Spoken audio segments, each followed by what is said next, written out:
Hello everyone, আমার আজকের বাংলা ক্লাসে আমি তোমাদের সবাইকে জানাই স্বাগত। আজকে আমরা পড়ব ক্লাস 11-এর ফার্স্ট সেমিস্টারের অন্তর্গত প্রবন্ধ বঙ্কিমচন্দ্র চট্টোপাধ্যায়ের লেখা বিড়াল। দেখো, আমি এখানে পাশে বলে দিয়েছি পর্ব 1, অর্থাৎ আজকের যে ভিডিওতে সেখানে এই বিড়াল প্রবন্ধটা সম্পর্কে প্রাথমিক ধারণা, বঙ্কিমচন্দ্র চট্টোপাধ্যায় সম্পর্কে তার পরিচিতি ইত্যাদি, ছোট ছোট শব্দার্থ, ছোট ছোট টিকা এবং পুরো টেক্সট ধরে বিস্তারিত আলোচনা সমস্ত কিছু হয়ে যাবে। আর পরবর্তী যে ভিডিওটি তোমরা এটারই শেষে লিঙ্ক হিসেবে পাবে, সেখানে এমসিকিউ টাইপ কোয়েশ্চেন্স থাকবে। খেয়াল করতে হবে যে পুরো টেক্সটটা যেন আমরা এত ভালো করে পড়ি যাতে বিভিন্ন ধরনের এমসিকিউ এর উত্তর আমরা অনায়াসে করতে পারি। কারণ শুধু এক রকমের এমসিকিউ কিন্তু আসবে না। স্তম্ভ মেলাও, ঠিক ভুল বেছে নাও, ঘটনাক্রম অনুযায়ী সাজাও, বিভিন্ন ধরনের মিক্স অ্যান্ড ম্যাচ করে কিন্তু এমসিকিউগুলো আসবে। কাজেই পুরো টেক্সট আমাদের একদম সুন্দর করে যেন একদম ঠোঁটস্থ থাকে যে কোন ঘটনার পর কোন ঘটনা ঘটেছে, কে এই কথা বলেছে, কে ওই কথা বলেছে, এই সমস্ত কিছু। কেমন? তাহলে আমি আরম্ভ করছি। বিড়াল। খেয়াল রাখতে হবে এটি একটি প্রবন্ধ, কারণ যখনই তোমরা কিছু পড়ছো তখনই সেটা খেয়াল রাখবে যে সেটা কবিতা না গল্প না প্রবন্ধ নাকি পত্র, কোনটা কি। তাহলে বিড়াল হচ্ছে বঙ্কিমচন্দ্র চট্টোপাধ্যায়ের লেখা একটি প্রবন্ধ। বঙ্কিমচন্দ্র চট্টোপাধ্যায়ের নাম কে না জানে? 19 শতকে যে বেঙ্গল রেনেসা হয়েছিল, সেই নবজাগরণের অন্যতম পুরোধা ব্যক্তিত্ব ছিলেন বঙ্কিমচন্দ্র চট্টোপাধ্যায়, যিনি পরিচিত ছিলেন সাহিত্য সম্রাট নামে। সাহিত্য সম্রাট বঙ্কিমচন্দ্র চট্টোপাধ্যায় উপন্যাস বলো, প্রবন্ধ বলো, রসরচনা বলো, সব ধরনের রচনাতেই ছিলেন সিদ্ধহস্ত। খেয়াল রাখতে হবে যে কর্মজীবনে তিনি ছিলেন ডেপুটি ম্যাজিস্ট্রেট, ডেপুটি কালেক্টর। ফলে কর্মসূত্রে তাকে বিভিন্ন জায়গায় যেতে হয়েছে, বিভিন্ন ধরনের ব্যক্তির সঙ্গে তাকে মেলামেশা করতে হয়েছে। ফলে সেই যে বিভিন্ন ধরনের মানুষের সঙ্গে তিনি মিশছেন, কথা বলছেন, বিভিন্ন জায়গার যে স্থানীয় বৈশিষ্ট্য ইত্যাদি সমস্ত কিছু সম্পর্কে যে অভিজ্ঞতা অর্জন করছেন, সেই বিপুল অভিজ্ঞতারই প্রতিফলন ঘটছে তার রচনাবলিতে। তো এবারে এই যে বঙ্কিমচন্দ্র, তার জন্ম হয় 1838 খ্রিস্টাব্দের 26শে জুন এবং তার মৃত্যু হয় 1894 খ্রিস্টাব্দের 8ই এপ্রিল। এবার যদি আমরা বিশেষভাবে বিড়াল প্রবন্ধটার মধ্যে প্রবেশ করি, তার প্রারম্ভিক কথাবার্তা যদি আমরা শুরু করি, তাহলে প্রথমেই যেটা বলতে হয় যে বিড়াল এই প্রবন্ধটি সর্বপ্রথম প্রকাশিত হয়েছিল বঙ্গদর্শন নামক একটি পত্রিকায়। খেয়াল রেখো, বঙ্গদর্শন পত্রিকাটিরও সম্পাদক ছিলেন বঙ্কিমচন্দ্র চট্টোপাধ্যায়। তাহলে এই বঙ্গদর্শন পত্রিকায় বিড়াল প্রবন্ধটি প্রকাশিত হয় 1281 বঙ্গাব্দের চৈত্র সংখ্যায়। যদিও পরবর্তীকালে এই প্রবন্ধটি কমলাকান্তের দপ্তর নামক যে গ্রন্থ, সেই গ্রন্থের অন্তর্ভুক্ত হয় 13 সংখ্যক রচনা হিসেবে। কথা প্রসঙ্গে জানিয়ে রাখি যে কমলাকান্তের দপ্তর এরই শেষে সংযোজিত হয়েছে কমলাকান্তের জবানবন্দি বলে আরেকটি অংশ, যেখানেও আরও টুকরো টুকরো লেখা আমরা পাব। কিন্তু বিড়াল প্রবন্ধটি সেটি মূল যে কমলাকান্তের দপ্তর বইটি, সেই বইটিরই অন্তর্ভুক্ত হয়েছে এবং কমলাকান্তের দপ্তর বইটি গ্রন্থাকারে প্রকাশিত হয় 1875 খ্রিস্টাব্দে।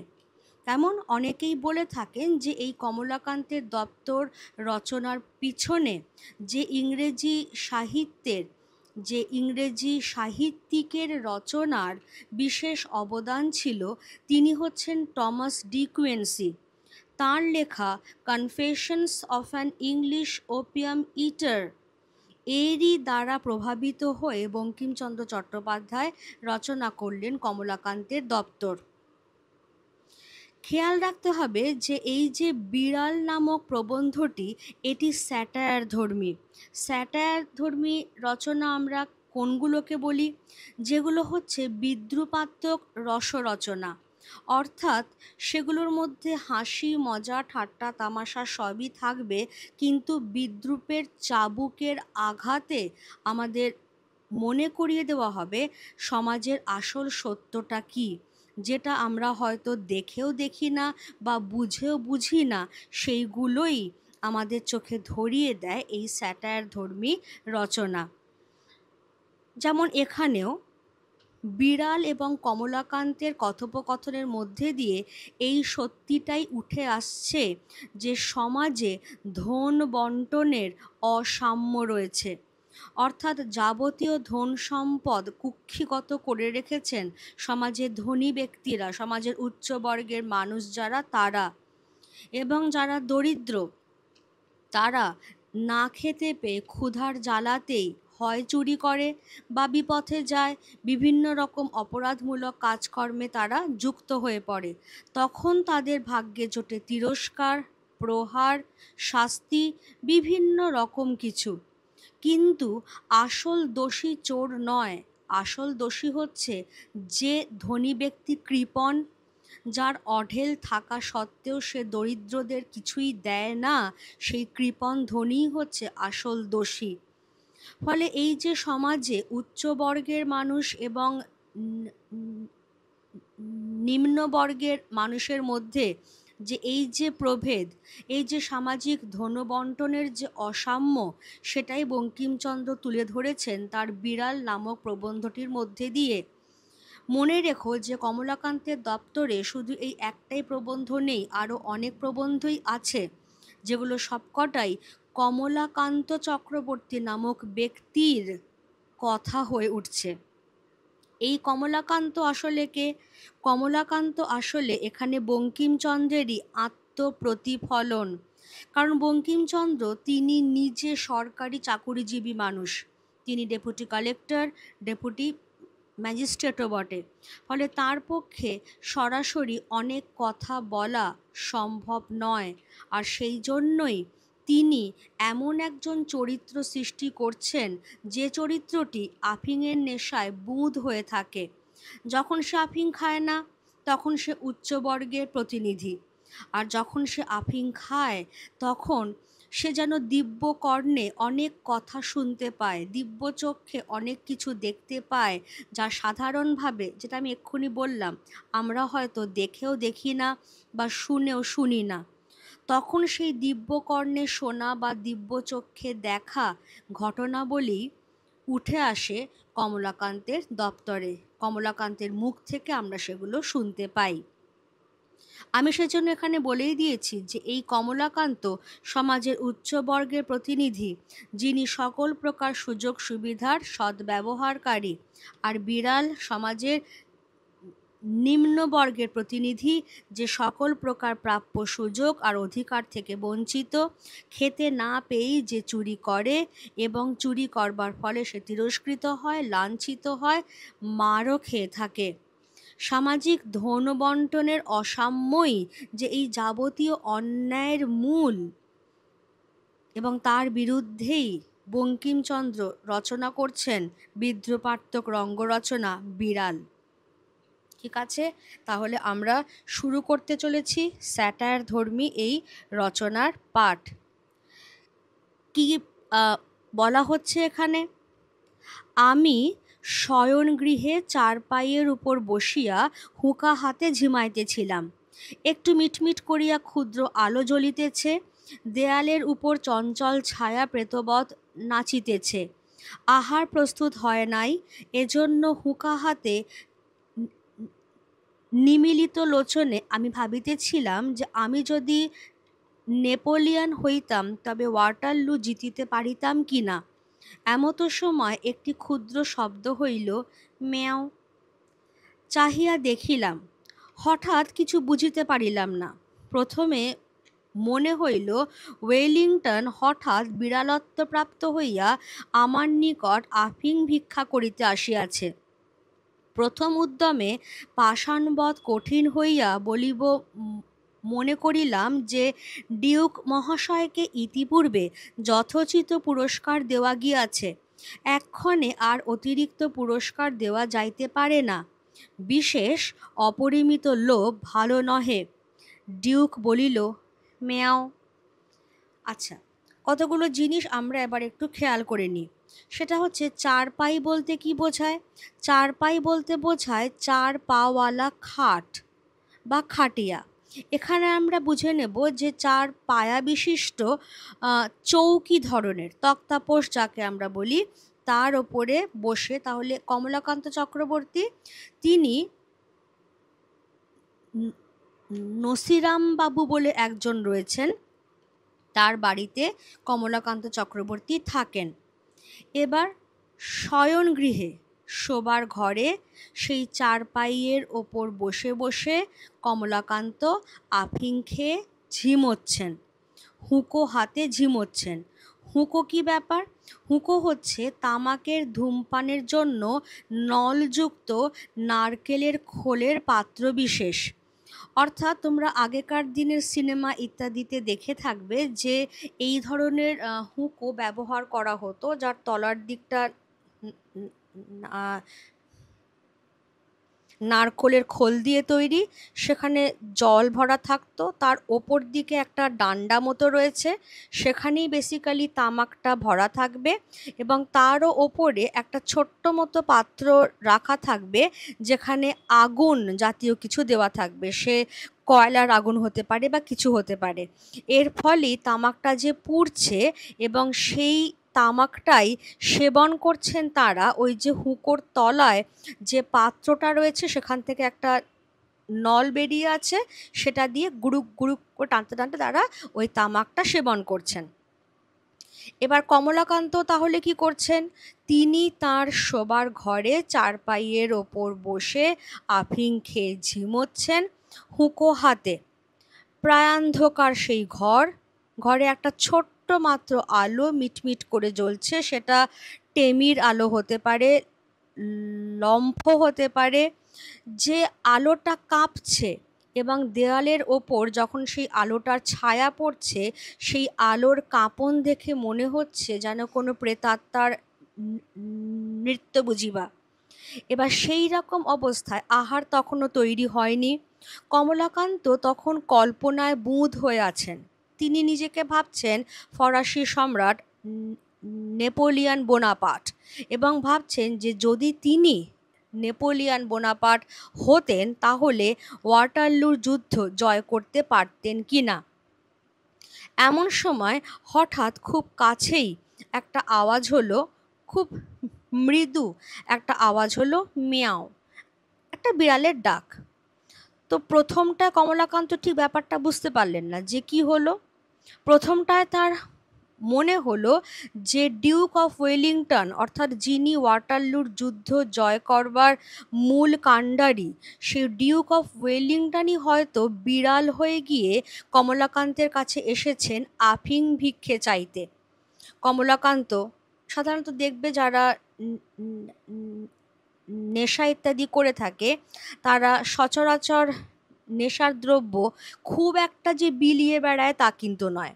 তো সেই জন্যই কমলাকান্ত প্রথমটায় পাষাণের মতো, প্রস্তরের মতো কঠিন হৃদয় নিয়ে ভাবলেন যে ডিউক অফ ওয়েলিংটনকে এর আগে ওয়াটারলুর যুদ্ধ জয় করবার জন্য অনেক পুরস্কার দেওয়া হয়েছে, আর পুরস্কার দেবার দরকার নেই, বিশেষ করে অসীম লোভ একেবারেই ভালো নয়। তার উত্তরে কমলাকান্ত শুনতে পাচ্ছেন যে ডিউক মশাই আবার বলছেন মিয়াও। এবার আমরা চট করে একটু দেখে নেব বাকি আলোচনায় যাবার আগে কিছু কিছু অর্থ, যেমন নিমিলিত লোচনে, অর্থাৎ কিনা চোখ বন্ধ করে। নেক্সট হচ্ছে নেপোলিয়ান, বিখ্যাত ফরাসি সম্রাট নেপোলিয়ান বোনাপার্ট। তিনি ফরাসি প্রজাতন্ত্রের প্রথম কনসাল ছিলেন। খেয়াল রাখতে হবে খ্রিস্টাব্দ থেকে 1814 খ্রিস্টাব্দ পর্যন্ত তিনি ফ্রান্সের সম্রাট ছিলেন। তাঁর আমলে ফ্রান্স অন্যান্য ইউরোপীয় শক্তিগুলির সঙ্গে প্রত্যক্ষ যুদ্ধে অবতীর্ণ হয় এবং ইউরোপের অন্যতম প্রধান শক্তি হিসেবে আত্মপ্রতিষ্ঠা লাভ করে। সবটাই হয়েছিল কিন্তু নেপোলিয়ন বোনাপার্টের সুদক্ষ শাসন কার্যের ফলেই। শাসক হিসেবে তিনি অনেক অভ্যন্তরীণ সংস্কার করেন, বিশেষ করে কোড নেপোলিয়ন চালু করেন, অর্থাৎ সারা দেশে একটাই অভিন্ন শাসন ব্যবস্থা চালু থাকবে। এবারে তার ভাগ্য বিপর্যয় কখন হলো? যখন 1815 খ্রিস্টাব্দে ওয়াটারলুর যুদ্ধে, ওয়াটারলু হচ্ছে বেলজিয়ামের অন্তর্গত একটি স্থান, সেই ওয়াটারলুর যুদ্ধে ইংল্যান্ড, অস্ট্রিয়া এবং প্রাশিয়ার মিলিত বাহিনীর কাছে তিনি পরাস্ত হলেন। সেন্ট হেলেনা দ্বীপে তাকে নির্বাসন দেওয়া হলো, যেখানে 1821 খ্রিস্টাব্দে তার মৃত্যু ঘটে। এবারে এই যে যুদ্ধ জয়ের মূল কাণ্ডারি ডিউক অফ ওয়েলিংটন, তার আসল নাম কি সেটাতে আমরা একটু পরে আসছি। তার আগে দেখে নেব ওয়াটারলু।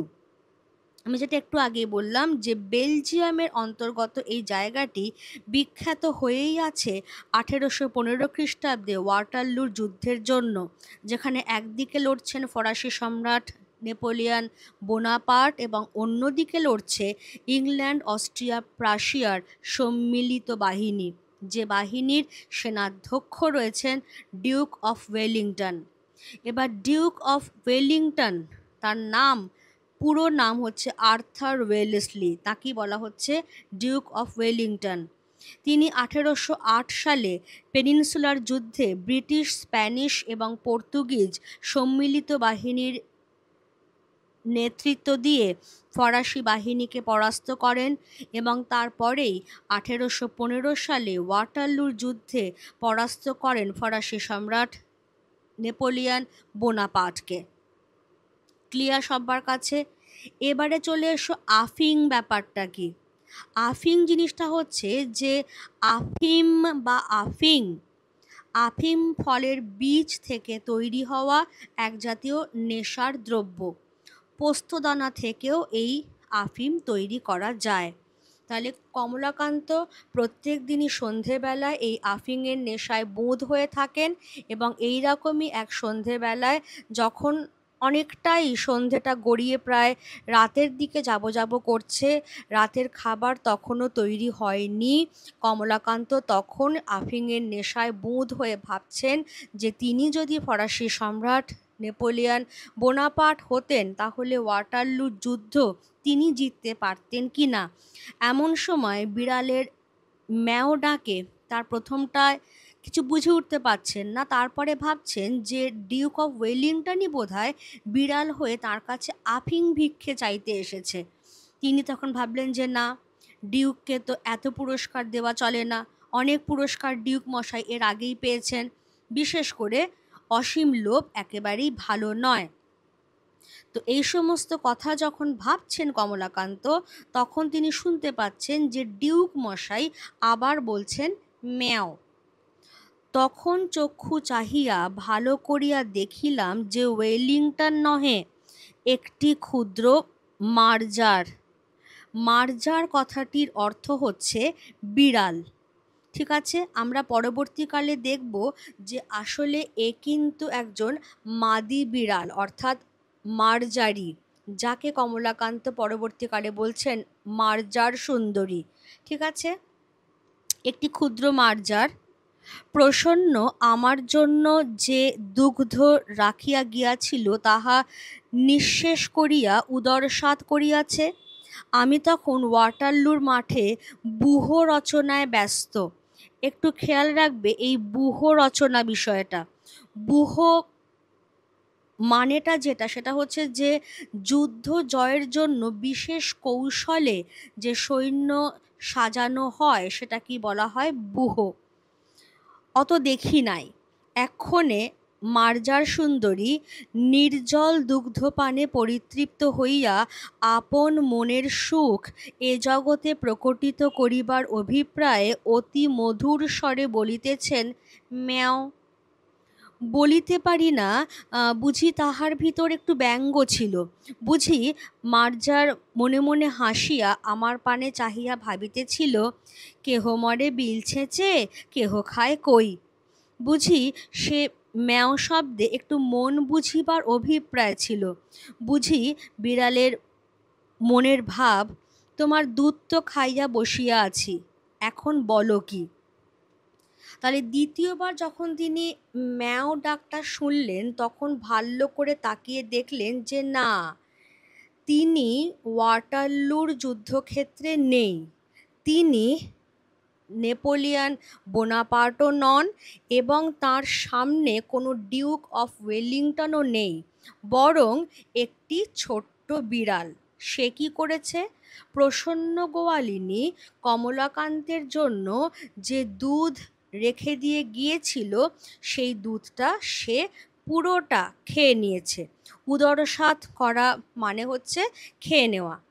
এবং সেই নির্জল দুধ, অর্থাৎ জল না মেশানো যে দুধ, সেই দুধ পান করে সে অত্যন্ত পরিতৃপ্ত হয়েছে, এবং তার মনের সুখ এই জগতে প্রকাশ করবার জন্যই সে অতি মধুর স্বরে ডাকছে ম্যাও। কমলাকান্ত বলছেন যে ঠিক বলতে পারবো না, কিন্তু আমার কেমন যেন মনে হচ্ছে যে সেই ডাকের মধ্যে বোধহয় একটু ব্যঙ্গ ছিল। মার্জার সুন্দরী অর্থাৎ সেই বিড়ালটি, সে বোধহয় কমলাকান্তকে বলতে চাইছে যে কেউ মরে বিল ছেঁচে, কেউ খায় কই। অর্থাৎ কেউ সারাদিন পরিশ্রম করেই যায় করেই যায় করেই যায়, আর আরেকজন সেই পরিশ্রমের ফল ভোগ করে। অর্থাৎ এই দুধটা রাখা ছিল কমলাকান্তের জন্য, কমলাকান্ত তো খেয়ে উঠতে পারলেন না, সেই দুধটা খেয়ে নিল বিড়াল। কমলাকান্তের আরও মনে হচ্ছে যে এই ম্যাও ডাকটার মধ্যে বোধহয় একটু মন বোঝবার অভিপ্রায়ও ছিল। বিড়াল বোধহয় কমলাকান্তের মন বুঝতে চাইছে যে কি বলো হে, তোমার জন্য রাখা দুধ তো আমি খেয়ে নিলাম, এখন এখন তুমি কি বলো।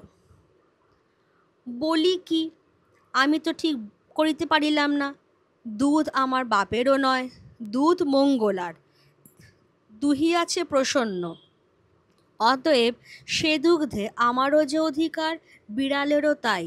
এই জায়গাটা একটু খেয়াল করো, দুধ মঙ্গলার, দুহিয়াছে প্রসন্ন, অতএব সে দুগ্ধে আমারও যে অধিকার, বিড়ালেরও তাই।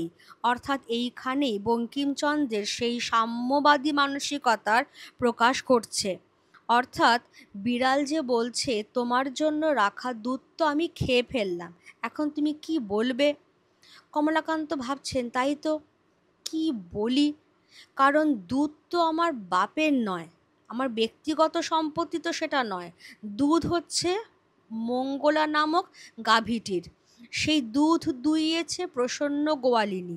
সুতরাং সেই দুধে যদি কারোর ব্যক্তিগত অধিকার থাকে, সেটা হচ্ছে সেই গাইটির।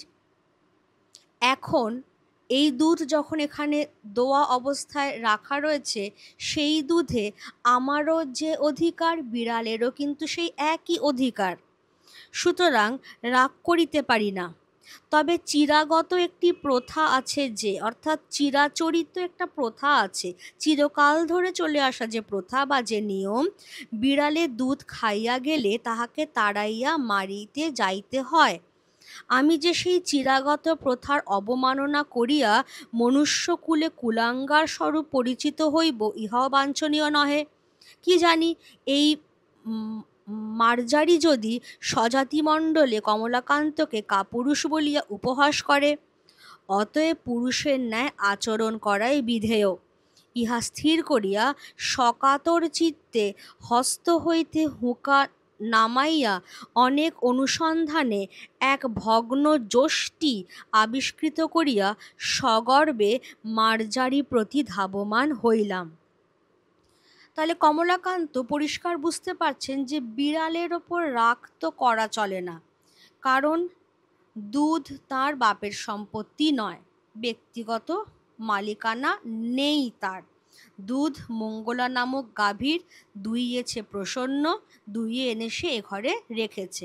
অতএব সেই দুধে কমলাকান্তের যেমন অধিকার, বিড়ালেরও সমান অধিকার, সুতরাং তিনি বিড়ালের ওপর রাগ তো করতে পারেন না। কিন্তু চিরকালের একটা প্রথা আছে যে যদি বিড়ালে দুধ খেয়ে যায় তবে তাকে মারতে হয়। এখন তিনি যদি চিরকালের এই প্রথাটার বিপরীতে হাঁটেন, তিনি যদি বিড়ালকে এখন না মারেন, তাহলে তিনি মানব জাতির মধ্যে কুলাঙ্গার বা কুলের কলঙ্ক বলে পরিচিত হবেন। বা ভরসা নেই, এই বিড়ালটি হয়তো তার স্বজাতি মহলে অর্থাৎ বাকি বিড়ালদের মধ্যে সে কমলাকান্তকে কাপুরুষ বলে উপহাস করবে, কিছুই বিশ্বাস নেই। অতএব সকাতর চিত্তে মানে খুব কাতর মনে, কারণ এখন আবার কমলাকান্তকে কষ্ট করতে হবে, তাকে সেই চারপাই থেকে নামতে হবে, হুঁকো রাখতে হবে, একটা কিছু খুঁজতে হবে বিড়ালটাকে পেটাবার জন্য, বিড়ালটার প্রতি ধাবমান হতে হবে। এই এতগুলো পরিশ্রম সাধ্য কাজ তাকে এখন করতে হবে শুধু এইটা বজায় রাখবার জন্য যে তিনি মনুষ্যকুলের কুলাঙ্গার নন। কিন্তু কি করা যাবে, তাকে তো এটা প্রমাণ করতেই হবে। সেই জন্য তিনি তখন কি করলেন, তিনি তখন চারপাই থেকে নিচে নামলেন, হুঁকোটাকে রাখলেন এবং অনেক খুঁজে পেতে একটা ভগ্ন যষ্টি মানে একটা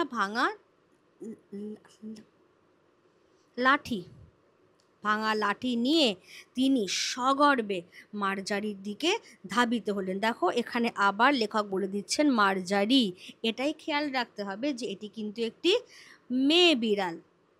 তাহলে সেই বিড়ালটাকে মারবার জন্য এবার কমলাকান্ত হাতে পেয়ে গেছেন অস্ত্র, ভাঙা লাঠি নিয়ে তিনি সগর্বে সেই বিড়ালটিকে মারবার জন্য ধাবিত হচ্ছেন, এগোচ্ছেন। মার্জারি, আচ্ছা তার আগে আমরা একটু অর্থগুলো তাহলে দেখে নিই।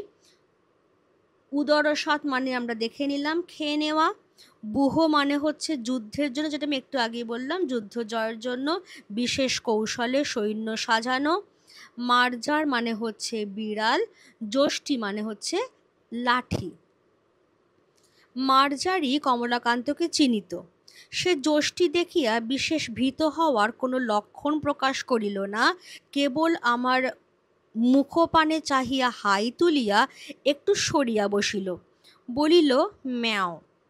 প্রশ্ন বুঝিতে পারিয়া যষ্টি ত্যাগ করিয়া পুনরপি শয্যায় আসিয়া হুঁকা লইলাম। তখন দিব্য কর্ণপ্রাপ্ত হইয়া মার্জারের বক্তব্য সকল বুঝিতে পারিলাম। তাহলে এই যে মার্জারি, সে অতি বুদ্ধিমতী। পরবর্তীকালে আমরা দেখব সে সুতার্কিক এবং সুবিচারক, বেশ সুন্দর তর্ক বিতর্ক করতে পারে, যুক্তির পর যুক্তি সাজিয়ে কথা বলতে পারে এবং সব কিছুর সুবিচার করতে পারে। ফলে এই যে মার্জার সুন্দরী, সে কমলাকান্তকে চিনত, সে জানতো যে কমলাকান্তের ক্ষমতার দৌড় কতটা, যে হ্যাঁ ওই তুমি আফিংই খাও বসে বসে, হুঁকো হাতে ঝিমো আর কোনো মতে একটা ভাঙা হাতে কিছু পেয়ে বিড়ালের দিকে এগিয়ে এসো। মারতে তো আর পারবে না, কারণ যে দুর্বল শরীরে আফিং খেয়ে ধুকতে ধুকতে যতক্ষণে আসবে ততক্ষণে বিড়াল পগার পার হয়ে যাবে। সেই জন্য সে কী করলো, সে খুব একটা যখন কমলাকান্ত সগর্বে তার দিকে ধাবিত হচ্ছেন, সগর্বে মানে বুঝতেই পারছো যে আফিং খাওয়া একটা মানুষ যেরকমভাবে টলতে টলতে আসে আর কি, সেরকমভাবে তিনি যখন বিড়ালটির দিকে আসছেন, হাতে রয়েছে একটা ভাঙা লাঠি। তো সেটা দেখে বিড়ালটি কিন্তু ভয় পাবার কোনো লক্ষণই প্রকাশ করলো না, কেবল কমলাকান্তের মুখের দিকে তাকালো, একটা হাই তুলল, কারণ সে নির্জলা দুধ পান করেছে, সে পরিতৃপ্ত, সেই পরিতৃপ্তির হাই তুলল, একটু সরে বসলো খালি, তারপর আবার বলল ম্যাও। কমলাকান্ত এবার সেই ম্যাও ডাকের অর্থ পরিষ্কার বুঝতে পারলেন। তিনি তখন আবার তার শয্যায় এসে বসলেন, সেই চারপাইটির ওপর বসলেন, হুঁকো হাতে নিলেন এবং তখনই তিনি যেন দিব্য কর্ণ প্রাপ্ত হলেন। দিব্য কর্ণ কথাটির অর্থ হচ্ছে ভগবানের দেওয়া বিশেষ রকম যে শোনবার ক্ষমতা, অর্থাৎ সাধারণ মানুষ তাদের সাধারণ কানে যা শুনতে পায় না, যদি ভগবান বিশেষ ক্ষমতা দেন তাহলে তারা অনেক কিছু শুনে ফেলতে পারে। সেটা কি বলা হয়? দিব্য কর্ণ। তাহলে এবার কমলাকান্ত দিব্য কর্ণ প্রাপ্ত হয়েছেন। এবার তিনি বিড়ালটির সেই ম্যাও ডাকের আসল অর্থ বুঝতে পারছেন। কি বলছে সেই বিড়াল? বুঝিলাম যে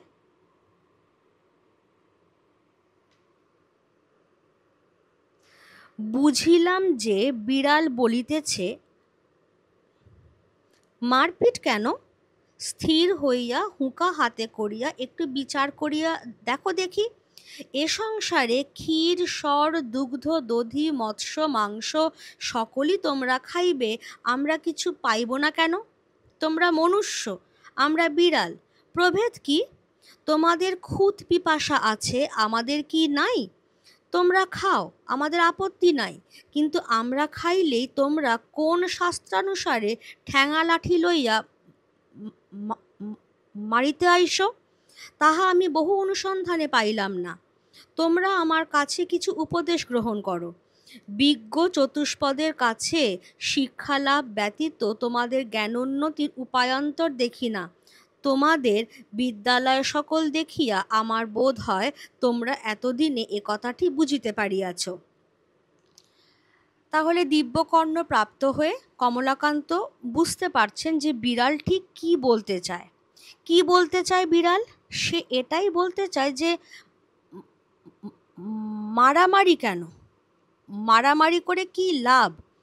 সংসারের সমস্ত দুধ সর ঘি মাছ মাংস সব কিছুই খালি তোমরা খাবে, আর আমরা যদি খেতে চাই তাহলেই তোমরা ঠ্যাঙা লাঠি সমস্ত কিছু নিয়ে আমাদের তেড়ে মারতে আসবে কেন? তোমাদের খিদে পায়, আমাদের খিদে পায় না বুঝি? তোমরা খিদে পেলে খাবে, আর আমরা খিদে পেলে যদি খেতে চাই তাহলে সেটা দোষের হয়ে গেল। এটা কেন? এরকম প্রভেদটা কেন? সেটা তো আমি বহু অনুসন্ধানও টের পেলাম না। তার থেকে একটা কাজ করো, ঠ্যাঙা লাঠি এ সমস্ত রাখো। আজকে এই বিজ্ঞ, বিজ্ঞ মানে জ্ঞানী, এই জ্ঞানী চতুষ্পদের কাছ থেকে কিছু জ্ঞান লাভ করো। চতুষ্পদ মানে হচ্ছে চার পেয়ে প্রাণী, অর্থাৎ বিড়াল সে নিজেকে বোঝাবার জন্যই চতুষ্পদ কথাটি ব্যবহার করছে, যে তোমাদের তো বিশেষ কোনো জ্ঞান নেই এবং বিজ্ঞ চতুষ্পদের কাছে জ্ঞান লাভ ছাড়া তোমাদের জ্ঞানোন্নতির কোনো আশাও আমি দেখতে পাই না। এবং সেটা বোধহয় তোমরা তোমাদের বিদ্যালয়গুলি দেখে এতদিনে তোমরাও বুঝতে পেরে গেছো যে তোমাদের বিদ্যালয়গুলো থেকে সেই পরিমাণ জ্ঞান তোমরা আহরণ করতে কোনোদিনই পারবে না। তাই জন্য আজ এই বিজ্ঞ চতুষ্পদের কাছ থেকে কিছু জ্ঞান লাভ করো, কাজে দেবে। কীরকম? সে কি বলছে? সে বলছে দেখো,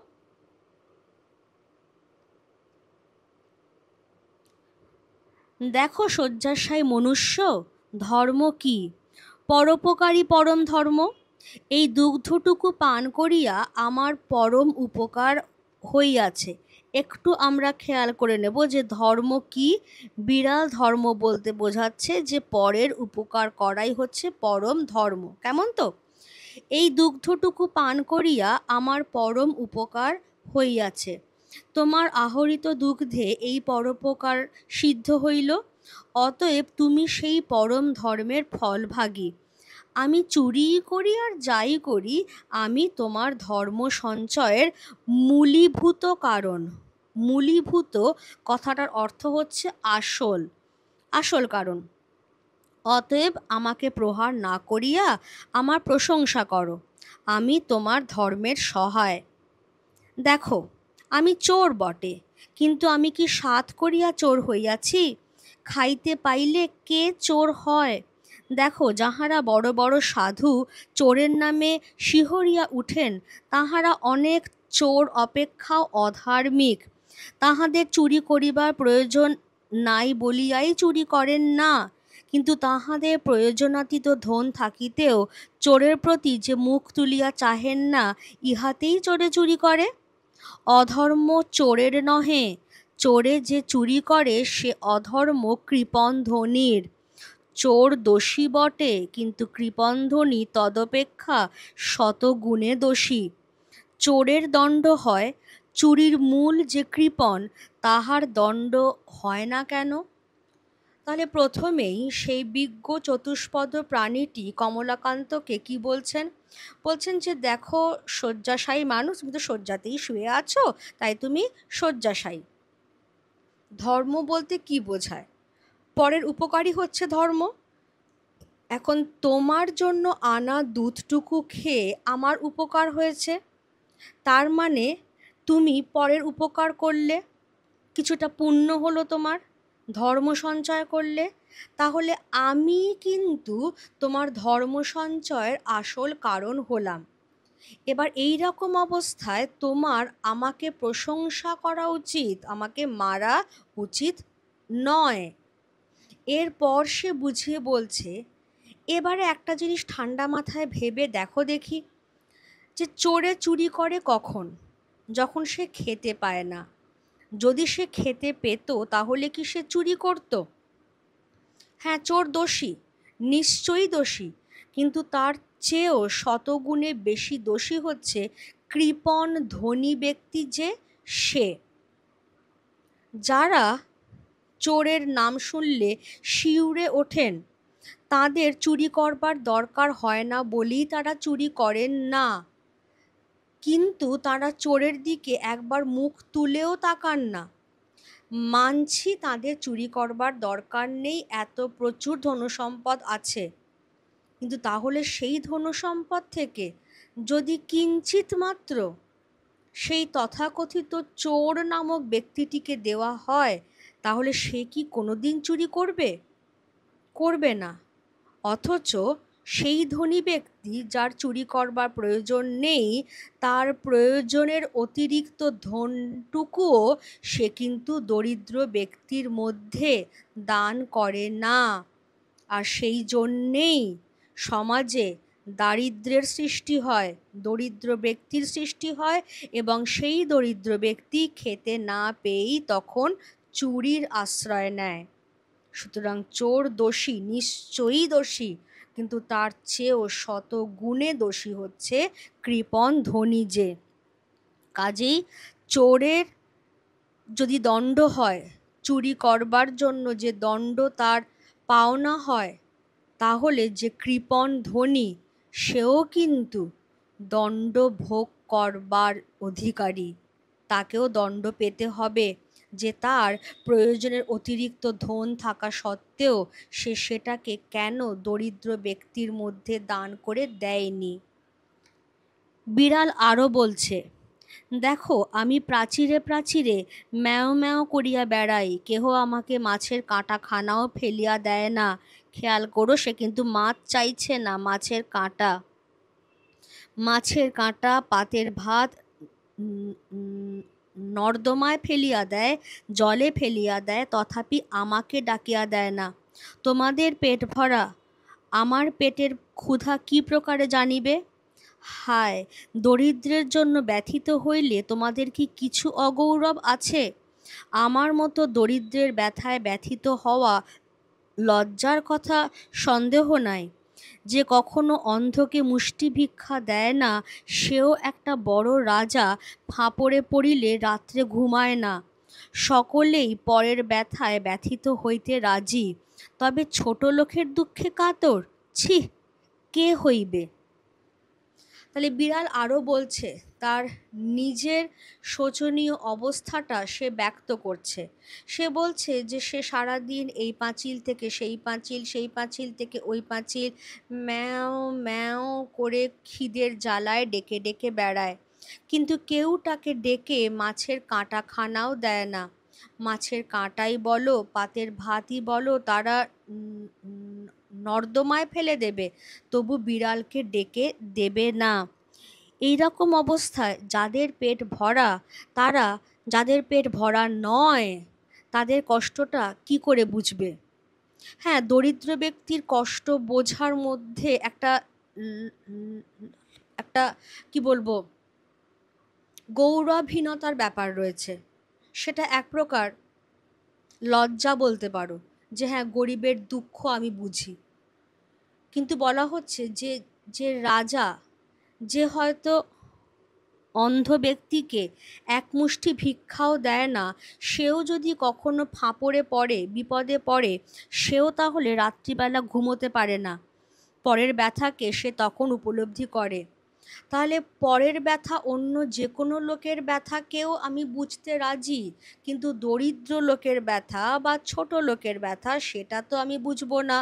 কারণ সেটা যদি আমি বুঝতে যাই তাতে যে আমার অগৌরব।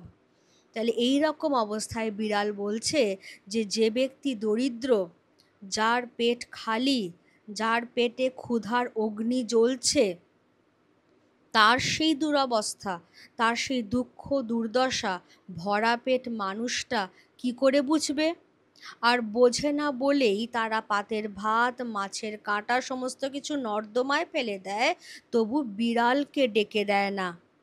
এই রকম অবস্থায় সেই ক্ষুধার্ত বিড়াল তথা ক্ষুধার্ত দরিদ্র ব্যক্তি চুরি করবে না তো কি করবে? বিড়াল আরও বলছে, দেখো, যদি অমুক শিরোমণি কি তমুক ন্যায়ালঙ্কার আসিয়া তোমার দুধটুকু খাইয়া যাইতেন, তবে তুমি কি তাহাকে ঠ্যাঙা লইয়া মারিতে আসিতে?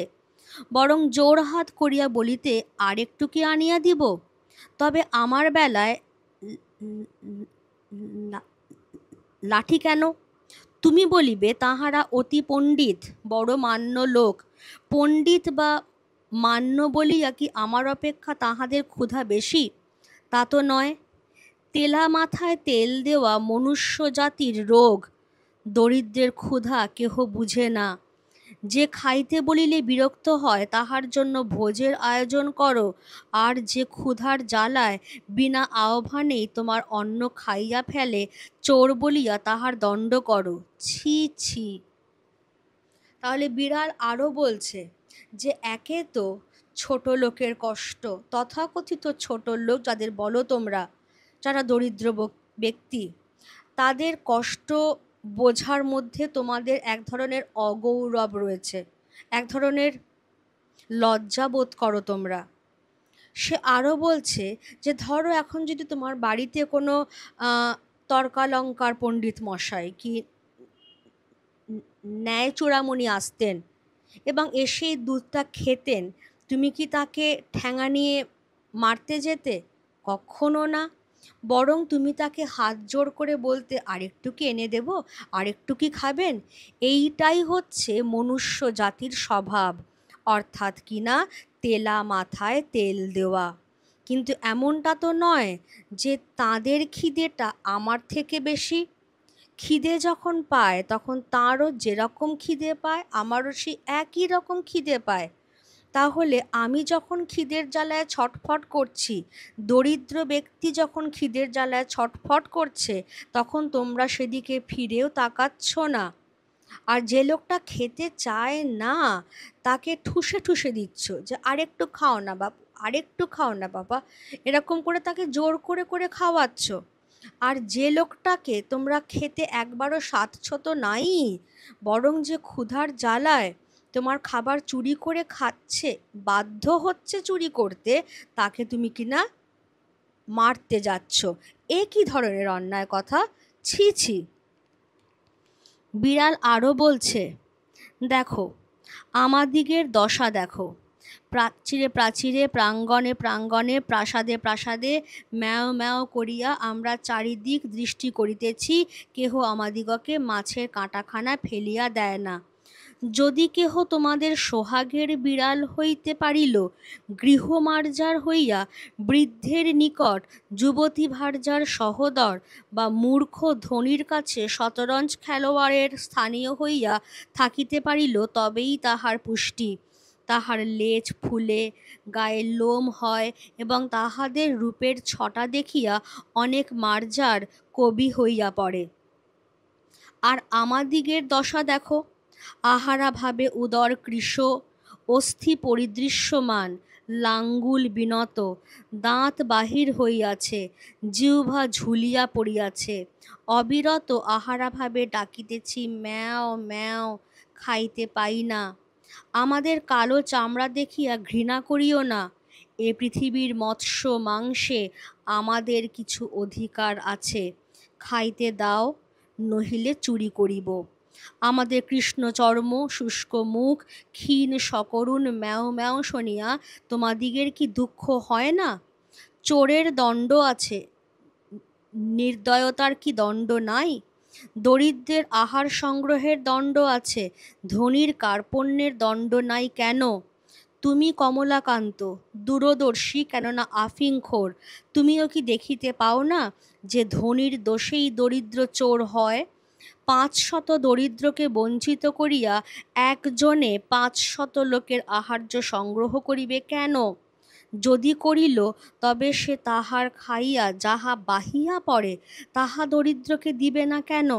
যদি না দেয়, তবে দরিদ্র অবশ্য তাহার নিকট হইতে চুরি করিবে, কেননা অনাহারে মরিয়া যাইবার জন্য এ পৃথিবীতে কেহ আইসে নাই। খেয়াল করো, অনেকগুলো কথা বলছে বিড়ালটি। সে বলছে যে তেলা মাথায় তেল দেওয়া মনুষ্য জাতির রোগ, মনুষ্য জাতির স্বভাব। যার যত আছে আমরা তাকে আরও দেবার জন্য উঠে পড়ে লাগি। যার পেট ভরা আমরা তাকে আরও বলি যে আরেকটু খাও না, আরেকটু এনে দিই, আরেকটু নাও। আর যার পেটে খিদে তাকে আমরা একবারও ডেকে দেওয়া তো দূরের কথা, বরং খিদের জ্বালা সহ্য করতে না পেরে সে যখন চুরি করে আমরা তখন তাকে লাঠি নিয়ে মারতে যাই। কেন এরকম জিনিসটা হবে? বলছে এই যে আমরা দরিদ্র বিড়াল, অর্থাৎ দরিদ্র ব্যক্তিরাই ধরো, সারাদিন আমরা প্রাচীরে প্রাচীরে, প্রাসাদে প্রাসাদে, বাড়িতে বাড়িতে ম্যাও ম্যাও করে ডেকে ডেকে ঘুরে ঘুরে বেড়াচ্ছি, কিন্তু কেউ আমাদের ডেকে মাছের কাঁটা, পাতের ভাত তুলে দেয় না। এই আমরাই, আমাদের মধ্যেই কেউ যদি তোমাদের পোষা বিড়াল হতো, গৃহমার্জার মানে হচ্ছে পোষা বিড়াল হতো, তাহলে সে কীরকম সমাদরটা পেত? যেরকমভাবে কোনো বৃদ্ধ ব্যক্তি যদি কোনো যুবতী মেয়েকে বিয়ে করে আনে, সেই মেয়েটির ভাই যেরকম সেই বৃদ্ধের কাছে সমাদর পায়, বা কোনো মূর্খ ধনী ব্যক্তির দাবা খেলার যে জুটি, যে জুড়িদার, সে যেরকম সম্মান দাক্ষিণ্য পেয়ে থাকে, সেরকম পোষা বিড়ালও সেই রকম সম্মান, সেই রকম আদর, সেই রকম খাবার দাবার, সেই রকম যত্ন আত্তি পেয়ে থাকে। তার লেজ ফুলে যায়, গায়ে সুন্দর লোম হয়, এবং তার রূপের ছটা দেখে অনেক মার্জার, অর্থাৎ যারা মদ্দা বিড়াল, ছেলে বিড়াল, তারা কবি হয়ে যায় সেই সমস্ত বিড়ালনির সৌন্দর্য দেখে। আর আমাদের দেখো, সারাদিন আমরা প্রাচীরে প্রাচীরে, প্রাসাদে প্রাসাদে, বাড়িতে বাড়িতে ঘুরে ঘুরে বেড়াচ্ছি, করুণ স্বরে ম্যাও ম্যাও, খেতে দাও বলে আমরা ডেকে বেড়াচ্ছি, কিন্তু তাতে তোমরা কর্ণপাত করা গ্রাহ্যই করো না। খেতে না পেয়ে পেয়ে আমাদের উদর কৃশ, অর্থাৎ পেট রোগা, হাড় পাঁচড়াগুলো সব বেরিয়ে গেছে, আমাদের লেজ বিনত ঝুলে পড়েছে, জিভ বেরিয়ে পড়েছে, দাঁত বেরিয়ে পড়েছে, আমাদের গায়ের রং কৃষ্ণবর্ণ হয়ে গেছে। তোমরা আমাদের দেখে ঘেন্না করো, কিন্তু পৃথিবীর এই যে মৎস্য মাংস, এই সমস্ত কিছুতে কি কেবল তোমাদের অধিকার? এখানেই চলে আসছে সোশ্যালিজমের কথা, অর্থাৎ সমাজতন্ত্রবাদের কথা। অর্থাৎ কি না, সমাজে যে ধন উৎপন্ন হবে, সেই ধনে সমাজের প্রতিটি মানুষের সমান অধিকার। বিড়ালের কথা এই সোশ্যালিজমকেই সমর্থন করে। বিড়াল বলছে তোমরা সমস্ত দুধ, মাছ, মাংস খাও, ধনী ব্যক্তিরা খাচ্ছে, তাতে আমাদের সত্যি তাতেও কিছু বলার নেই, কিন্তু খেয়ে যেটা উপচে পড়ছে, যেটা আর খেতে পারছো না, সেটা এই বিড়ালদের, এই দরিদ্র ব্যক্তিদের দেবার মধ্যে কি অন্যায়টা রয়েছে? তোমরা আজকে চোরকে তার দণ্ড দেবার জন্য উঠে পড়ে লেগেছ, কিন্তু যে ধনী ব্যক্তিদের প্রয়োজনের অতিরিক্ত ধন সঞ্চয়ের কারণেই আজকে চোরেরা চুরি করতে বাধ্য হচ্ছে, তাদের দণ্ডদানের কি ব্যবস্থা করেছো? যদি না করে থাকো, তাহলে এই সত্য স্বীকার করবার জন্য তৈরি থাকো যে যখন আমাদের খিদে পাবে, তোমাদের কাছে চেয়ে যখন আমরা পাচ্ছি না, আমরা কিন্তু চুরি করেই খাবো। এবং এই বিচারও চাইব যে যদি চুরি করে খাবার জন্য শাস্তি ভোগ করতে হয়, তাহলে যাদের জন্য আমরা চুরি করতে বাধ্য হচ্ছি তাদের শাস্তি দান করা হবে না কেন? আমি, তাহলে এখানেও আমি বলতে সবসময় খেয়াল রাখবে, এই আমি কিন্তু বঙ্কিমচন্দ্র চট্টোপাধ্যায় নন, আমি হচ্ছে কমলাকান্ত চক্রবর্তী। আমি আর সহ্য করিতে না পারিয়া বলিলাম, থামো থামো মার্জার পণ্ডিত, তোমার কথাগুলি ভারী সোশিয়ালিস্টিক, সমাজ বিশৃঙ্খলার মূল। যদি যাহার যত ক্ষমতা সে তত ধনু সঞ্চয় করিতে না পায়, অথবা সঞ্চয় করিয়া চোরের জ্বালায় নির্বিঘ্নে ভোগ করিতে না পায়, তবে কেহ আর ধনু সঞ্চয় যত্ন করিবে না, তাহাতে সমাজের ধনবৃদ্ধি হইবে না। মার্জার বলিল, না হইলে তো আমার কি? সমাজের ধনবৃদ্ধির অর্থ ধনীর ধনবৃদ্ধি, ধনীর ধনবৃদ্ধি না হইলে দরিদ্রের কি ক্ষতি? তাহলে কমলাকান্ত অনেকক্ষণ ধরে বিড়ালের কথা শুনছেন, কিছুতেই কাটতে পারছেন না, কারণ বিড়ালের প্রত্যেকটি কথা যুক্তিসম্মত, প্রত্যেকটি কথা মর্মে বিদ্ধ করে দেবার মতো, যে সত্যি তো আজকে যদি বিড়াল খেতে পেত তাহলে কি সে চুরি করত? কিন্তু পৃথিবীর মৎস্য, মাংস, দুধ, স্বর, দধি সমস্ত কিছুতে সবার সমান অধিকার আছে। তোমরা খাও না, তোমরা ধনী ব্যক্তিরা সমস্ত কিছু খাও, কিন্তু সমস্ত কিছু ভোগ করবার পরেও যেটা উপচে পড়ছে, যেটা অতিরিক্ত, সেই অতিরিক্তটা দরিদ্রকে দিলে ক্ষতিটা কি? আর যখন সেটা দিচ্ছ না, তখন দরিদ্র ব্যক্তি সেটাকে চুরি করেই নেবে। এবার সেটার জন্য তাকে যদি শাস্তি পেতে হয়, তাহলে সেই ধনী ব্যক্তিও কিন্তু সমান শাস্তি পাবে। এই এতগুলি কথা বলবার পর কমলাকান্ত বাধ্য হয়ে সেই পণ্ডিত মার্জারটিকে, সেই পণ্ডিত চতুষ্পদ বিড়ালকে থামতে বলছেন। বলছেন যে দেখো, তোমার কথা অনুযায়ী যদি যে যার যত ক্ষমতা সে তত ধন সঞ্চয় করতে না পারে, বা যদি ধন সঞ্চয় করেও চোরের ভয়ে সে সেটাকে নিশ্চিন্তে ভোগ করতে না পারে, তাহলে সমাজের ধনবৃদ্ধি হবে না। বিড়াল বলল, তাতে আমার বয়েই গেল যে সমাজের ধনবৃদ্ধি হলো কি হলো না, কারণ সমাজের ধনবৃদ্ধির অর্থ তো কেবল ধনীর ধনবৃদ্ধি, সবার ধনবৃদ্ধি তো নয়। সেজন্য সমাজের ধনবৃদ্ধি হলো কি হলো না তাতে আমার কি? কমলাকান্ত বিড়ালের এই কথাগুলিকেই বলছেন খুব সোশিয়ালিস্টিক কথাবার্তা এবং সমাজ বিশৃঙ্খলার মূল। এবারে এসো সোশিয়ালিস্টিক, যেটা আমি এতক্ষণ ধরে বলছিলাম। সোশিয়ালিস্টিক বিষয়টা কি? সোশিয়ালিস্টিক কথাটার মানে হচ্ছে সমাজতন্ত্রবাদী। এর মূল কথাটি হলো সোশিয়ালিজম বা সমাজতন্ত্রবাদ। এমন একটি সামাজিক এবং অর্থনৈতিক ব্যবস্থা যার বিশেষত্ব হলো উৎপাদনের যে উপকরণ, সামাজিক মালিকানা, এবং সেখানে ব্যক্তিগত মালিকানার অনুপস্থিতি। তাহলে যা কিছু উৎপাদিত হবে তাতে সমাজের অধিকার। সমাজে তুমিও আছো, আমিও আছি, ধনীও আছে, দরিদ্রও আছে, সবার সমান অধিকার। সমাজের সেই সম্পদে কারোর কোনো ব্যক্তিগত মালিকানা কিন্তু থাকবে না।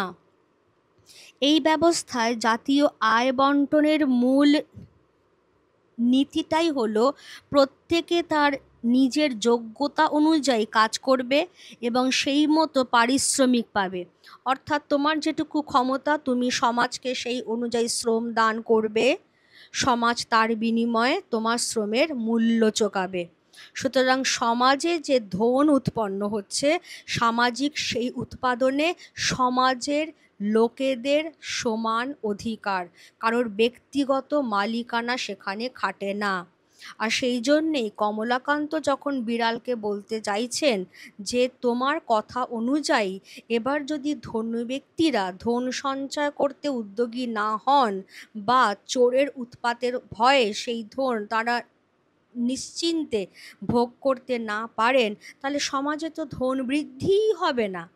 বিড়াল বলছে তাতে আমার কিচ্ছু আসে যায় না, বয়েই গেল। কারণ সমাজে ধন বৃদ্ধির অর্থ কেবলমাত্র ধনীর ধন বৃদ্ধি, সবার ধন বৃদ্ধি তো নয়। কাজেই ধনীর ধন বৃদ্ধি করে আমার কি লাভ? আমি বুঝাইয়া বলিলাম যে সামাজিক ধনবৃদ্ধি ব্যতীত সমাজের উন্নতি নাই। বিড়াল রাগ করিয়া বলিল যে আমি যদি খাইতে না পাইলাম তবে সমাজের উন্নতি লইয়া কি করিব? বিড়ালকে বুঝানো দায় হইল। যে বিচারক বা নৈয়ায়িক কস্মিনকালে কেহ তাহাকে কিছু বুঝাইতে পারে না, এ মার্জার সুবিচারক এবং সুতার্কিকও বটে। সুতরাং না বুঝিবার পক্ষে ইহার অধিকার আছে। অতএব ইহার ওপর রাগ না করিয়া বলিলাম, সমাজের উন্নতিতে দরিদ্রের প্রয়োজন না থাকিলে না থাকিতে পারে, কিন্তু ধনীদিগের বিশেষ প্রয়োজন। অতএব চোরের দণ্ডবিধান কর্তব্য। মার্জারি মহাশয়া, যেটা আমি বারবার বলছিলাম যে এ কিন্তু একটি মাদি বিড়াল। মার্জারি মহাশয়া বলিলেন, চোরকে ফাঁসি দাও, তাহাতেও আমার আপত্তি নাই, কিন্তু তাহার সঙ্গে আরেকটি নিয়ম করো। যে বিচারক চোরকে সাজা দিবেন তিনি আগে 3 দিবস উপবাস করিবেন। তাহাতে যদি তাহার চুরি করিয়া খাইতে ইচ্ছা না করে তবে তিনি স্বচ্ছন্দে চোরকে ফাঁসি দিবেন। তুমি আমাকে মারিতে লাঠি তুলিয়াছিলে, তুমি অদ্য হইতে 3 দিবস উপবাস করিয়া দেখো। তুমি যদি ইতিমধ্যে নসিরামবাবুর ভাণ্ডার ঘরে ধরা না পড়ো তবে আমাকে ঠ্যাঙাইয়া মারিও, আমি আপত্তি করিব না। তাহলে মার্জারি বলছে সমাজে ধনবৃদ্ধির অর্থ কি? কেবল ধনীর ধনবৃদ্ধি, এবং ধনীর ধনবৃদ্ধিতে আমার কিচ্ছু আসে যায় না। এবার কমলাকান্ত বুঝতে পারছেন যে যে ব্যক্তি নৈয়ায়িক, যে ব্যক্তি তর্কশাস্ত্রের সুপণ্ডিত, তাকে কোনো দিন কোনো কিছু ভুল বোঝানো সম্ভব নয়। এবং এই বিড়াল সুতার্কিক এবং সুবিচারক। সে যেরকম যুক্তি বুদ্ধি দিয়ে তর্ক করতে পারে, সে কিন্তু এড়ে তর্ক করছে না, একটাও সে ভুলভাল কথা বলছে না, প্রত্যেকটা কথা যুক্তিগ্রাহ্য। অতএব সে সুতার্কিক এবং সুবিচারক। অর্থাৎ যদি চোর সাজা পাবার যোগ্য হয় তাহলে কৃপণ ধনীও সাজা পাবার যোগ্য, এটাই সুবিচারের লক্ষণ। কিন্তু তাও কমলাকান্ত তর্কের খাতিরে তাকে বলছেন যে দেখো, ধনীর ধনবৃদ্ধিতে দরিদ্রের কিছু নাই এসে যেতে পারে, কিন্তু তবুও সমাজের প্রয়োজনে ধনীর ধনবৃদ্ধির প্রয়োজন আছে। সুতরাং এই অবস্থায় যদি চোর তাতে বাধা হয়ে দাঁড়ায় তাহলে চোরের দণ্ডবিধান অবশ্যই করতে হবে। বিড়াল তখন কি বলছে, বেশ তো, চোরকে চোরের সাজা দাও, চোরকে ফাঁসিতে ঝুলিয়ে দাও, কিন্তু সেই সঙ্গে আর একটা আইন করো। যে বিচারক চোরকে শাস্তি দেবেন, ফাঁসিই দিন না কেন, সেই বিচারক সেই দণ্ড দান করবার আগে নিজে 3 দিন পুরো উপোসী হয়ে থাকবেন। তারপর তিনি যদি চুরি করে না খান তবে অবশ্যই আমার দণ্ডবিধান করো। ধরো তুমি কমলাকান্ত আফিংখোর মানুষ, দূরদর্শী, অনেক বিচক্ষণ ব্যক্তি, আমি তোমাকেই বলছি যে তুমি যে আমাকে সামান্য একটু দুধ চুরি করবার অপরাধে লাঠি নিয়ে মারতে এসেছিলে, তুমি আজকে থেকে যদি 3 দিন উপোস করো, তারপর তুমি যদি নসিরামবাবুর ভাঁড়ার ঘরে চুরি করা অবস্থায় ধরা না পড়ো, তাহলে তুমি আমাকে যে শাস্তি দেবে, ঠেঙিয়ে মেরে বার করে দাও, আমি মাথা পেতে নেব। তো তার মানে কি হচ্ছে, যে চোরের শাস্তি দিলেই শুধু হবে না, চোর কি অবস্থায়, কোন পরিপ্রেক্ষিতে চুরি করেছে সেই অবস্থাটা আগে বুঝতে হবে, সেই অবস্থাটার মধ্যে দিয়ে নিজেকে যেতে হবে, তবেই তার অবস্থাটা উপলব্ধি করা যাবে। আর তখন যদি মনে হয় চোর দোষী, তাহলে চোর সেই দোষের শাস্তি বিধান মাথা পেতে নেবে। বিজ্ঞ লোকের মত এই যে, যখন বিচারে পরাস্ত হইবে তখন গম্ভীরভাবে উপদেশ প্রদান করিবে। আমি সেই প্রথানুসারে মার্জারকে বলিলাম যে, এ সকল অতি নীতিবিরুদ্ধ কথা, ইহার আন্দোলনেও পাপ আছে। তুমি এ সকল দুশ্চিন্তা পরিত্যাগ করিয়া ধর্মাচরণে মন দাও। তুমি যদি চাহো তবে পাঠার্থে তোমাকে আমি নিউম্যান ও পার্কারের গ্রন্থ দিতে পারি, আর কমলাকান্তের দপ্তর পড়িলেও কিছু উপকার হইতে পারে। আর কিছু হউক বা না হউক, আফিংয়ের অসীম মহিমা বুঝিতে পারিবে। এক্ষণে স্বস্থানে গমন করো। প্রসন্ন কাল কিছু ছানা দিবে বলিয়াছে, জলযোগের সময় আসিও, উভয়ে ভাগ করিয়া খাইব। অদ্য আর কাহারও হাঁড়ি খাইও না, বরং ক্ষুধায় যদি নিতান্ত অধীরা হও, তবে পুনর্বার আসিও, 1 সরিষা ভোর আফিং দিব। মার্জার বলিল, আফিংয়ের বিশেষ প্রয়োজন নাই, তবে হাঁড়ি খাওয়ার কথা ক্ষুধানুসারে বিবেচনা করা যাইবে। মার্জার বিদায় লইল। একটি পতিত আত্মাকে অন্ধকার হইতে আলোকে আনিয়াছি ভাবিয়া কমলাকান্তের বড় আনন্দ হইল।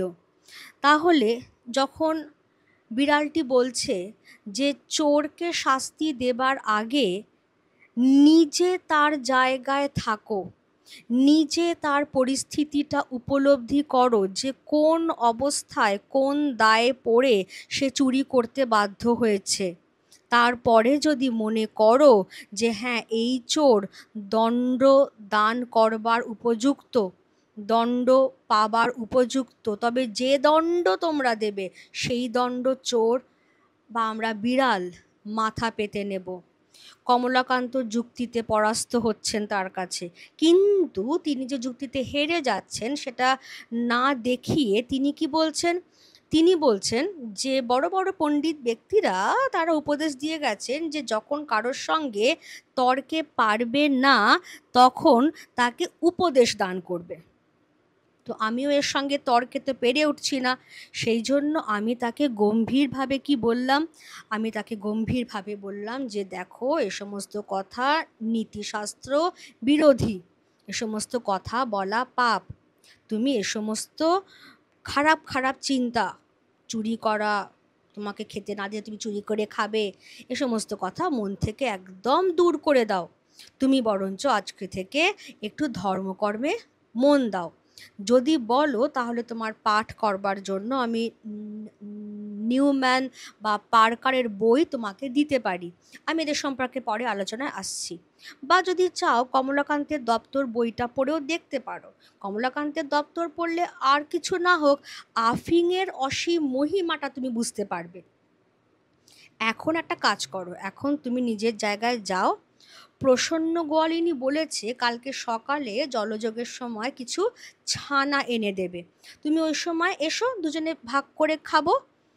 আজকে আর কারোর হাঁড়ি চুরি করো না, মানে আর কারোর বাড়ি থেকে চুরি করে খেও না, বরং যদি খুব খিদে পায় তাহলে আরেকবার আমার কাছে এসো, আমি তোমাকে 1 সরিষা ভোর, মানে একটুখানি আর কি, একটা সরিষার মানে একটা সর্ষের পরিমাণ যেটুকু আফিং হয় সেটুকু আফিং তোমাকে দেব।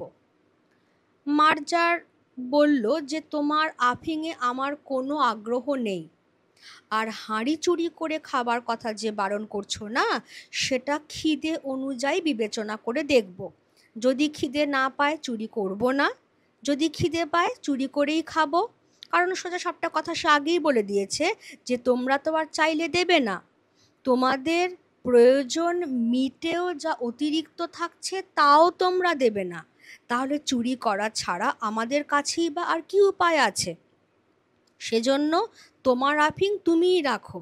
আর যে হাঁড়ি চুরি করে খাবার কথা যেটা বললে যে খেও না, সেটা আমি বিবেচনা করে দেখব, খিদে পেলে ওই হাঁড়ি চুরি করেই খাবো। মার্জার বিদায় নিল। আর কমলাকান্ত ভাবলেন যে একটি পতিত আত্মা, যে আত্মা সে একেবারে অন্ধকারে চলে গিয়েছিল, বিপথে চলে গেছিল, তাকে তিনি আলোকময় পথে নিয়ে আসতে পারলেন, তাকে তিনি সদুপদেশ দান করে সৎ পথে নিয়ে আসতে পারলেন, তার উদ্ধার করতে পারলেন ভেবে তিনি বড়ই আনন্দিত হলেন। এখন তুমি আমি সবাই বুঝতে পারছি যে কমলাকান্ত এই মার্জারটিকে কতখানি সৎ পথে আনতে পেরেছে। সৎ পথ বলতেই বা কি বোঝায়? কারণ মার্জার যে কথাগুলো বলেছে, একটা কথাও কিন্তু ভুল কথা সে বলেনি, যে যদি খেতে দাও তাহলে চুরি করব না, আর যদি খেতে না দাও তাহলে চুরি করব। এই কথাটা বলে সে কিন্তু বিদায় নিয়েছে। আর কমলাকান্ত মনে মনে ভাবছেন যে একটি পতিত আত্মাকে, যে অন্ধকারে পড়েছিল, বিপথগামী হয়েছিল, তাকে আমি কিভাবে সৎ পথে নিয়ে আসলাম, এটা ভেবেই তিনি আত্মগর্বে গর্বিত হচ্ছেন। এবারে দেখে নাও আমরা যে দুজন ধর্মগুরুর কথা পেলাম, যাদের বইয়ের কথা আমরা পেলাম, তাদের সম্পর্কে। একজন হচ্ছেন নিউম্যান আর একজন হচ্ছেন পার্কার। জন হেনরি নিউম্যান ছিলেন 19 শতকের ইংল্যান্ডের একজন ক্যাথলিক ধর্মগুরু, আর পার্কার, থিওডর পার্কার ছিলেন আমেরিকার ধর্মতত্ত্ববিদ। সামাজিক আন্দোলনের সঙ্গে তার গভীর যোগাযোগ ছিল। আর সরিষা ভর্ত আমি বলেই দিলাম, সর্ষের পরিমাণ মানে একটুখানি আফিং দেবেন। এবার যেটা আমি বলেছিলাম যে কমলাকান্তের দপ্তর প্রকাশিত হয় 1875 খ্রিস্টাব্দে। আর কমলাকান্তের দপ্তরে যে বিদেশি রচনার ছায়া লক্ষ্য করা যায় সেটি হলো টমাস ডি কুইন্সির আত্মজীবনীমূলক রচনা confessions of an English opium eater, যেটি প্রকাশিত হয় 1821 সালে। তাহলে এই হচ্ছে বিড়াল প্রবন্ধটির সারগর্ভ কথা, সারমর্ম আলোচনা। আজকের ক্লাস আমি এখানেই রাখলাম। খুব ভালো করে ক্লাসটা একটু ফলো করবে, যাতে আমার পরবর্তী ভিডিওতে আমি যে বিভিন্ন ধরনের এমসিকিউগুলো নিয়ে আলোচনা করব সেগুলো তোমরাও যাতে ঝটপট সলভ করতে পারো। চ্যানেলটি সাবস্ক্রাইব করে রাখবে আর বেল আইকন প্রেস করে রাখবে। কেমন? তাহলে আজকের মতো আমি এখানেই রাখছি। Thank you everybody.